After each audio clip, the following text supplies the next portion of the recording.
కళ్ళ మీద బోర్లించుకుందామండి. 5 4 3 2 1 0. మెల్లిగా కళ్ళు తెరుస్తూ అరచేతులను మాత్రమే చూద్దాము. ఇంత అద్భుతమైనటువంటి ఈ ధ్యానానికి, ఈ ధ్యాన మార్గాన్ని మనకు అందించినటువంటి జగద్గురు బ్రహ్మర్షి పితామహ పత్రి మహారాజు ఒకసారి దగ్గర క్లాస్ కొడదామండి.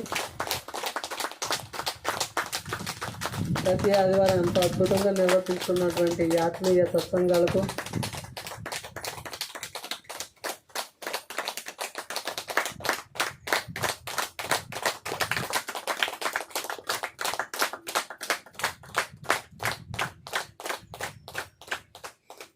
ఓకే, మరి ఇలాంటి వాతావరణ పరిణామానికి కష్టమైనా సరే ఇష్టంగా వచ్చిన మనందరికీ ఒకసారి గట్టిగా క్లాస్ కొట్టున్నాం. Thank you. నిజంగా గ్రేట్ అండి. ఇలాంటి వాతావరణంలో, ఇలాంటి ఎదురు గాలుల్లో కూర్చొని ఆధ్యాత్మిక జ్ఞానాన్ని నేను ఇంకా తెలుసుకోవాలి అని అనుకోవడమే ఎంతో గొప్ప విజ్ఞత ఉంటేనే కానీ కలగదండి. దీనినే భగవద్గీతలో శ్రీకృష్ణ పరమాత్ముడు ఏం చెప్పాడంటే, ఎవరైతే నా యందు దృష్టి పెడతారో వారి యందే నా కటాక్షం అన్నారు.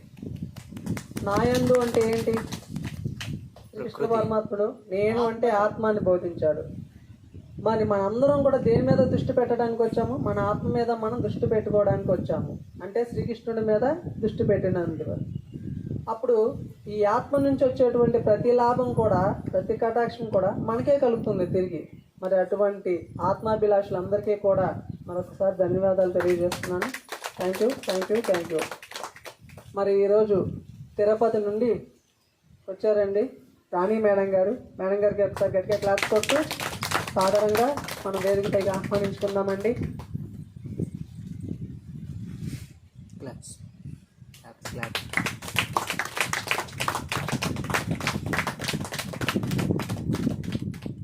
మేడం గారి నుంచి వారి యొక్క అనుభవాలు, వారి యొక్క జ్ఞానాన్ని మనం ఈరోజు తీసుకున్నాము. Thank you.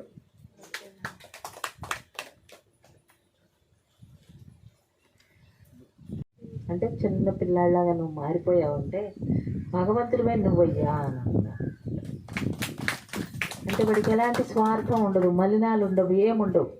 స్వచ్ఛమైన మనసుతో ఉంటాడనమాట. కాబట్టి అంటే స్వచ్ఛమైన మనసు అంటే శుద్ధైన మనసు, అంతే కదా, ట్రాన్స్పరెంట్గా ఉంటుంది. భగవంతుడితో ఉంటాడు వాడు.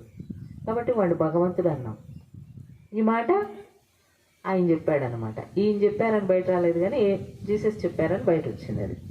మరి అలా తయారవ్వాలి అని అంటే, అలా ఉన్న పిల్లవాడు 6 సంవత్సరాలు వచ్చేటప్పటికి ఏమైందంటే, ఇదా 2 బిస్కెట్లు ఇస్తానా, 2 నువ్వే తినరోయ్ వాడికి ఈకు అని చెప్తుందమ్మ. అవునా? బలపాలు, పెన్నులు 1 జాగ్రత్తగా తేవాలి దీన్ని మళ్ళీ ఇంటికి, ఎవరికి ఈదు. అవునా? నిన్న 2 ఇచ్చా, అప్పుడే ఏమైపోయినాయి? మళ్ళా అడుగుతున్నావు ఈరోజు బలపం. వీడి ఫ్రెండ్కి ఇచ్చేస్తున్నాడు. ఇంట్లో కూడా నాది, నీది, ఇది అక్కది, ఇది అమ్మది, ఇది వారిది, ఇది పక్క వారిది, ఇలా నేర్పించాం కదా. నేర్పించినప్పుడు ఏమైంది? ఆ స్వచ్ఛమైన మనసు మలినమైంది. నా అనేది అక్కడ వచ్చేసింది, నాది అనేది వచ్చేసింది. ఆ నాది అనే వచ్చినప్పుడు ఏమైపోయింది? ఆ మలినాల్లో పడిపోయి ఈ భగవంతుని యొక్క తత్వం తగ్గిపోయింది వీళ్ళు. కాబట్టి వాడికి ఏం చేశారు అప్పుడు? మళ్ళీ అక్షరాభ్యాసం అంటే ఇప్పుడు ఇక్కడ వీడికి నశింపు లేనటువంటి విద్య ఏదైతే ఉందో దాన్ని అందించాలని అక్షరాభ్యాసము అని చేయించడం జరిగింది. నశింపు లేని విద్య అంటే ఇదే మనం నేర్చుకున్నటువంటి శ్వాస మీద ధ్యాస, ధ్యానం, ఆత్మజ్ఞానం. ఈ 2 అక్కడి నుంచి మొదలు పెట్టాలి అని గురువుగారు కూడా 5 సంవత్సరాల వరకు పిల్లల్ని ఏమి కదిలించొద్దు, వదిలేయండి, అక్కడి నుంచి కూర్చోబెట్టడం అలవాటు చేయండి. అంతేనా చెప్పింది? ఎందుకు చెప్పారు గురువుగారు అంటే ఇందుకే అనమాట. అక్కడి నుంచి ఆ దైవం యొక్క తత్వం, ఆ దైవత్వం తగ్గుతూ వస్తుంది. కాబట్టి ఇలా చేసినప్పుడు వారిలో మళ్ళీ అది పెంపొందించుకోగలుగుతారు. మరి ప్రాపంచిక విద్య ఆలు ఓనమాలు ఆలు నేర్పిస్తున్నారు కదా. అంటే దానిలోనే ఉంటే మరి భుక్తి ఎట్లా?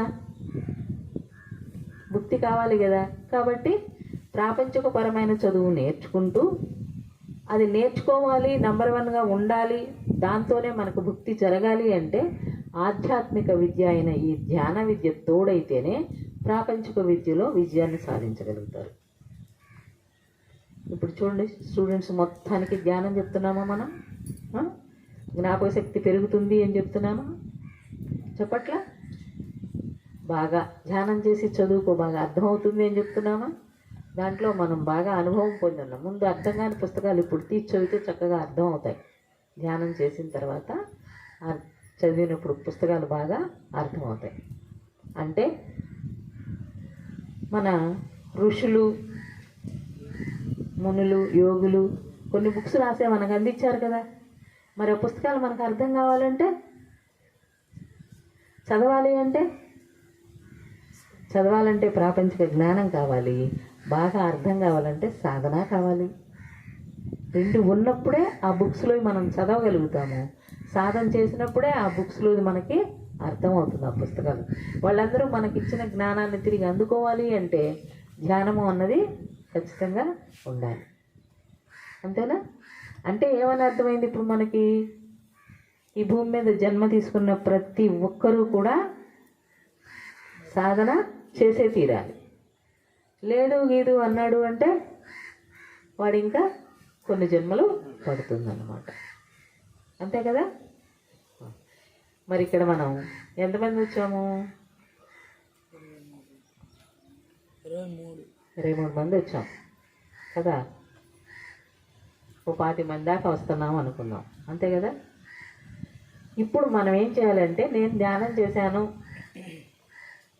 అయిపోయింది నాది నేను చూసుకున్నాను అనుకోకుండా పక్క వాళ్ళకు కూడా చెప్తూ ఒక్కొక్కరిని, ఆదివారం అంటే అక్కడ ఉంటుంది, ఈరోజు నేను వెళ్ళొచ్చా, రేపు నువ్వు వస్తావా అని ఎవరు రాలేదో వాళ్ళని ఫోన్ చేసి పలకరిస్తూ పిలుచుకోవాలి. పిలుచుకున్న తర్వాత గ్రూప్గా కూర్చొని ధ్యానం చేసినప్పుడు ఆ ఎనర్జీస్ అనేది ఇక్కడ ఏర్పడతాయి. భీమవరంలో కూర్చోగానే ధ్యానంలోకి ఎందుకు వెళ్ళిపోతున్నాం? 20 సంవత్సరాలుగా అక్కడ ఫుట్ మెడిటేషన్ చక్కగా జరుగుతుంది కాబట్టి అంత చక్కగా ధ్యానంలోకి వెళ్ళిపోతున్నాం. అవునా? ప్రతి నెల 1, 2, 3 తారీఖులు అంటే గ్యాప్ వచ్చిందిగా అనుకోకూడదు. కంపల్సరీగా జరుగుతుందా, జరగటం లేదా? వారానికి ఒకరోజు మనం ఇక్కడ చేసుకుందాం. అంతే కదా. అలా చేసినప్పుడు ఇక్కడ ఆ ఎనర్జీస్ అనేది చక్కగా ఉంటాయి అన్నమాట. అంతేకాదు ఎవరికి వాళ్ళం అందరము బాగుంటాము. కాబట్టి అట్లా చేసుకుందాం ధ్యానము. మరి ఈ చల్లటి వాతావరణం ఇందాక రాము గారు చెప్పినట్టు ఎందుకు ఈదురుగాలి అనిపించట్లా, అది చల్లగాలనే అనిపిస్తుంది. అబ్బా ఎంత బ్రహ్మాండంగా ఉంది అనిపిస్తుంది. ధ్యానంలోకి వెళ్ళిపోతే రానేమో బయటకు అన్నట్టు. ఇంత గొప్ప అవకాశం కూడా అందరికీ దొరకదు. మనం అదృష్టవంతులు అనే చెప్పుకోవాలి.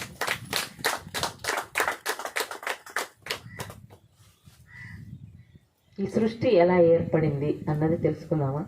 విన్నారా ఇంతకుముందు? విన్నా మరొకసారి. అంతేనా? ఫస్ట్లో భగవంతుడు ఒకడే ఉన్నాడంట. భగవంతుడు ఒక్కడే ఉన్నాడు. మనం కూడా ఇంట్లో ఉంటే బోరు కొడుతుంది కదా, ఒక ఆమె ఉంటే కదమ్మా. జావ్యానేనా?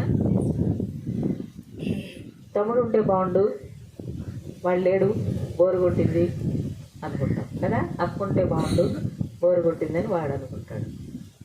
పిల్లలు లేరని పెద్దలు అనుకుంటారు, పెద్దలు లేరని పిల్లలు అనుకుంటారు. ఎవరికైనా సరే ఒక్కరమే ఉన్నప్పుడు బోరు కొడుతుంది. ఒక్కడనే ఉండి ఏంటి ఇది ఎంత బోరు కొడుతుంది, ఏమీ లేవు అని చెప్పి పరమాత్ముడు ప్రయోగాలు మొదలుపెట్టాడంట.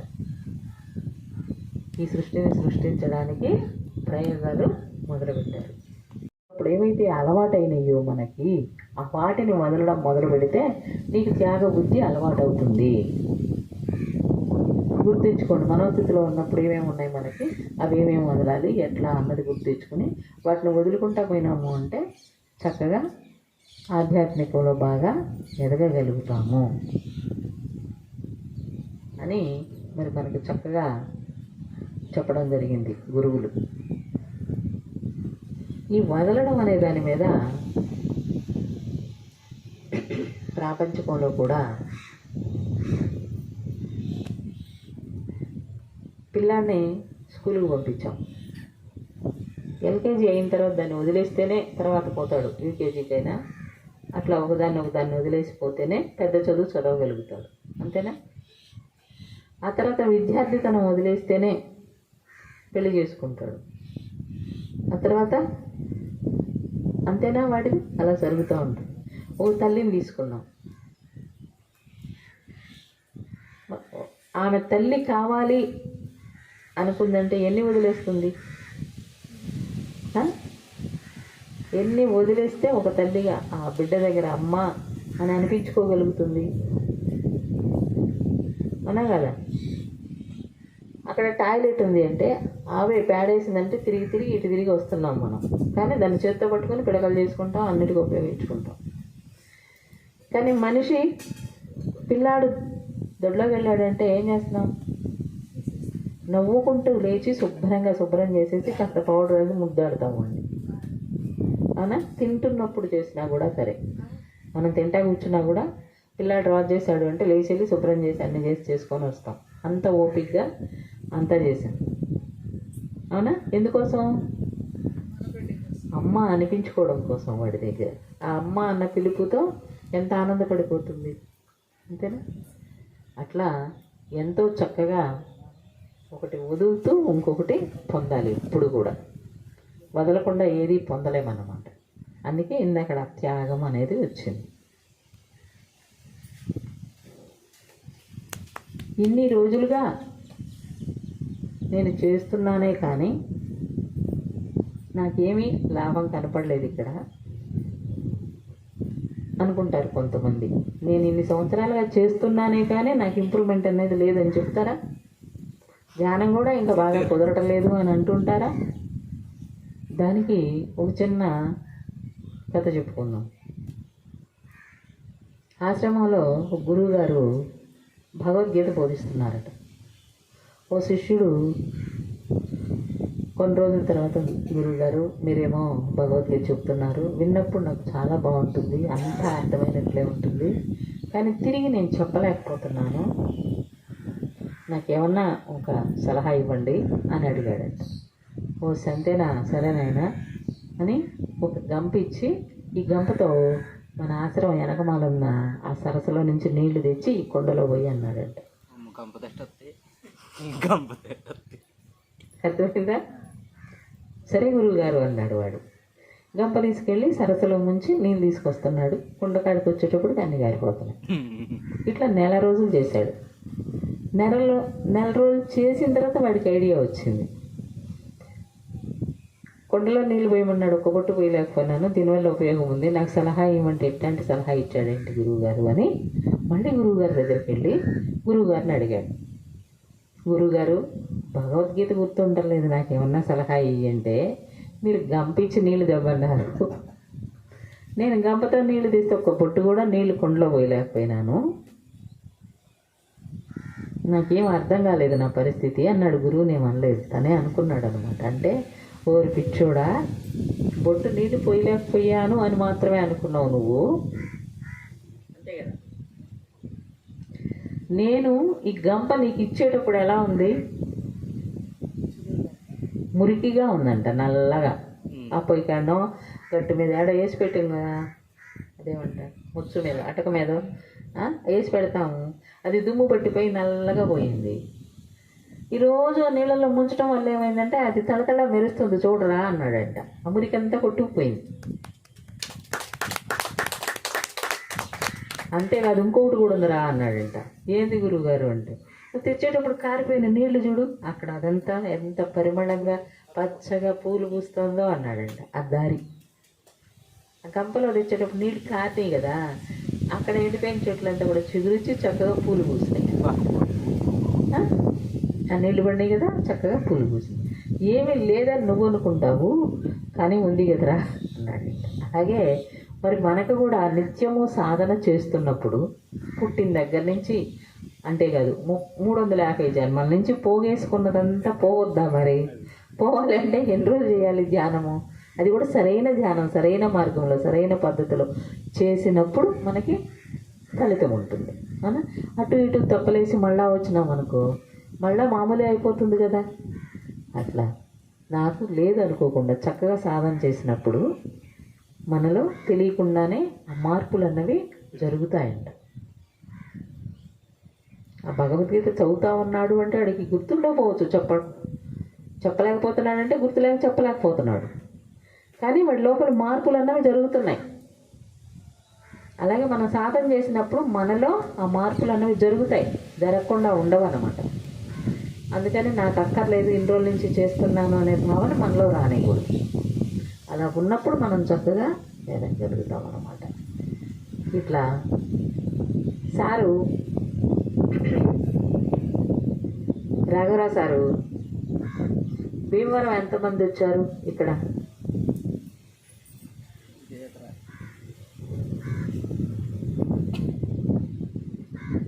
మీరు రాలేదమ్మా? ఒకటి, రెండు, ఆ సార్ మూడు, ఆ సార్ నాలుగు, ఈసారి వెనకాల ఒకసారి ఉన్నారు, 5 మంది రాలే ఇంకా ఇక్కడికి వచ్చిన వారిలో, అంతేనా? దానికి మించిన ఆనంద స్థితి ఇంకొకటి లేదు అన్నారు. దానికోసమే ఇప్పుడు మీరు జన్మ తీసుకున్నావు అని చెప్పారు. జన్మ తీసుకుని ఏం చేశాము? ఈ గుణాలు అనేవి ఉన్నాయి కదా, తమో గుణం, రజోగుణం, సాత్వికం, నిర్గుణం, 4 గుణాలు ఉన్నాయి కదా. ఈ గుణాలతో కొన్ని జన్మలు తమో గుణంలో, కొన్ని జన్మలు రజోగుణంలో జీవిస్తూ అజ్ఞానంతో ఉంటూ జ్ఞానం పొందలేక నాకు తెలిసిందే కరెక్ట్ అనుకుంటూ కొన్ని జన్మలు, నాకెవరు చెప్పక్కర్లేదు, నాకు అన్నీ తెలుసు అని కొన్ని జన్మలు, ఈ విధంగా 350 జన్మలు అయిపోయింది. ఈ 350 జన్మల్లో ఏమైంది? ఈ తమో గుణం నుంచి రజోగుణం నుంచి సాత్వికంలోకి వచ్చాడు. అప్పుడు ఆలోచించాడు, ఈ కష్టాలేంటి, ఈ బాధలేంటి, సమస్యలేంటి, గమనిస్తున్నాడు లోకాన్ని. వాళ్ళు బాగున్నారు కదా, నాకెందుకు ఇలా వచ్చింది, వీళ్ళకెందుకు ఇలా అయింది, వీళ్ళు ఏం చేస్తున్నారు, వాళ్ళు ఏం చేస్తున్నారు, అలా గమనించడం మొదలుపెట్టాడు. గమనించడం మొదలుపెట్టి ఏం చేస్తాడు? తాను కూడా ఎక్కడికి వెళ్ళి అడుగుదాం, ఎవరిని అడుగుదాం, ఏం చేద్దాం అన్న ఆలోచన వస్తుందన్నమాట. ఆనంద స్థితిలో ఉండాలంటే మనం ఏం చేయాలో, వాళ్ళు ఆనందంగా ఉన్నారా, వాళ్ళు ఎట్లా అని మనం అడుగుదామని అడుగుతారు కదా. అలా అడుగుతూ మరి పూజలు పునస్కారాలు వీటిల్లోకి వెళ్ళిపోతారు. కానీ ఇక్కడ ఏమైంది? మనసుకున్న 2 లక్షణాల వల్ల మనం ఇలాగే ఉండిపోయాం. చూడండి, పుట్టినప్పటి నుంచి మనసుతోనైనా ఉన్నాము. ధ్యానం తెలియకముందు అంటే ధ్యానంలోకి రాకముందు వరకు మనసుతోనైనా మనం ఉంది. మనసుతో ఉన్నాం కాబట్టి మనసుకి లక్షణం ఏంటి? నేను అనే అహంకారము, నాది అనే మమకారం 2 ఉన్నాయి కదా. ఉన్నాయా లేవా? నేను, నాది, అంతేనా? నేను అంటే ఒక అహంకారం, మమకారం, ఈ 2 వదిలేయి కాదు కదా. ఈ రెండిటి వల్లే ఇన్ని కష్టాలు పడుతున్నామని తెలుసుకుంటారనమాట. తనకున్న అంటే మనసుకున్నటువంటి అవలక్షణాలన్నింటినీ ప్రదర్శిస్తూ దుఃఖంలోనే ఉండిపోయాం. మన దుఃఖం నుంచి బయటపడాలి అంటే ఆధ్యాత్మికంగా ఎదగాల్సిందే. ఆధ్యాత్మికంగా ఎదగాలి అంటే ఏం చేయాలి? ఆధ్యాత్మికంగా ఎదగాలి అంటే మొట్టమొదటి స్టెప్పు సేవ, 2వ స్టెప్పు త్యాగము. ఇవి 2 ఉండాలి. ఇప్పుడు ఇక్కడ సేవ జరుగుతుందంటారా లేదంటారా? త్యాగం ఉందంటారా లేదంటారా? చాలా దూరం ఉండలా ఊరికి ఇక్కడికి. మరి అందరం వచ్చామా? ఆటో వేసుకొని ఆ సార్ అందరినీ అట్లా తిప్పాడా? ఏడి మరి ఈసారి ముందుగానే వచ్చి కుర్చీలు వేయాలి, నేను అది చేయాలి ఇది చేయాలి అని పని మానుకుని వచ్చి చేశారా రాము సారు? ఎవరో వచ్చి మరి ఇక్కడ ముగ్గులు వేశారు. ఊడ్చుకోవాలి కదా, ముగ్గు వేయాలంటే ముందు సేవే కదా. ఎందుకు చేసాము? 10 మందిని కూర్చుని ఆ భగవంతుణ్ణి చేరుకునే ప్రయత్నం చేద్దాము అని చేశారు, అంతే కదా. అలా చేయడం ద్వారా 10 మంది కూర్చుని ఏం చేసాం? చక్కగా ధ్యానం చేసుకున్నాం 1 గంట. ఎప్పుడైతే ఇలా త్యాగం చేస్తామో సేవ త్యాగము అన్నది ఈ రెండు ఎప్పుడైతే మనలో ఉంటాయో అప్పుడు ఆధ్యాత్మికంగా బాగా ఎదగగలుగుతాం. మరి త్యాగం త్యాగం అన్నారు, ఏం త్యాగం చేయమంటారు మమ్మల్ని అని అంటే మన ఆస్తులు ఏమి ఇవ్వాల్సిన పని లేదు.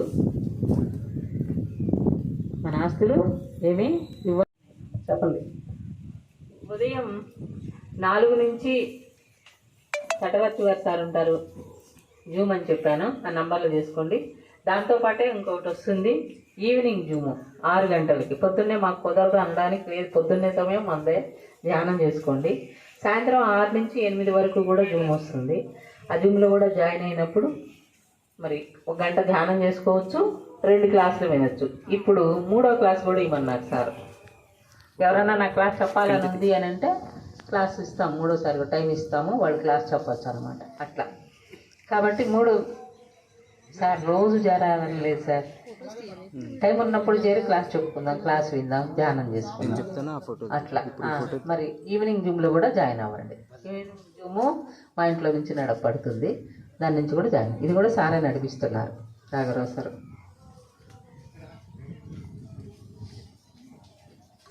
థ్యాంక్ యూ అండి.